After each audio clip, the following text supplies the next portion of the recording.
In recent weeks, we've seen reports from ACOSS and analysis by Anti-Poverty Week confirming that poverty and homelessness are disproportionately impacting women and children. This is a crisis and it demands an urgent response. We know that women make up more than 60% of those relying on the lowest income support payments. We know that women and girls make up more than 60% of clients of homelessness services last year. We know that rental prices are skyrocketing and that the fastest growing people at risk of homelessness are women over the age of 45. Across the country, people are living in tents and cars. And we know that all these risks are compounded for women and children leaving abusive relationships.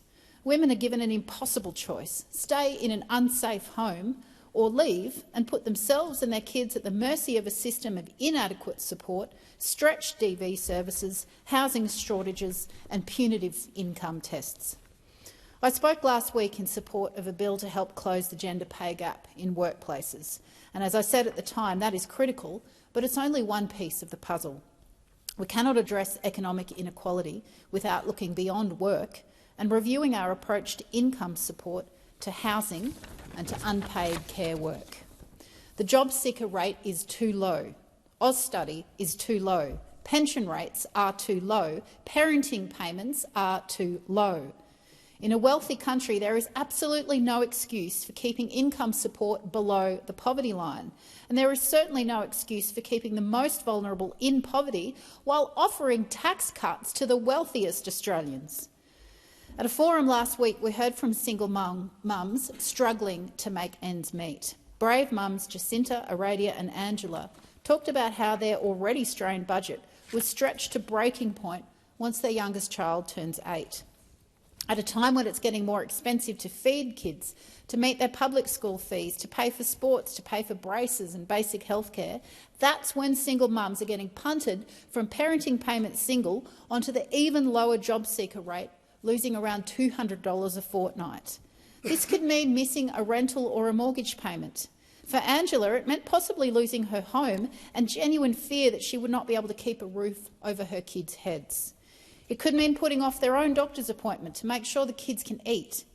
For one mum, her own disability needs took second place to make sure her disabled son could get the help he needed.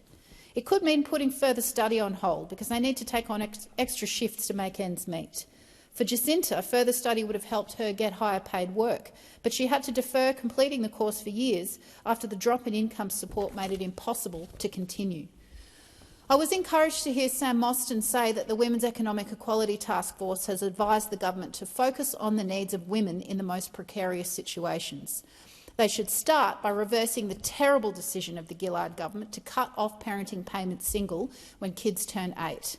Doing so would cost $1.4 billion, a fraction of the Stage 3 tax cuts and the ACOSS spending, but it would be life-changing for 500,000 single mums and their kids. Cost of living rises, housing shortages and the ongoing national crisis of gendered violence demand urgent action. The upcoming budget is the government's chance to start turning this around.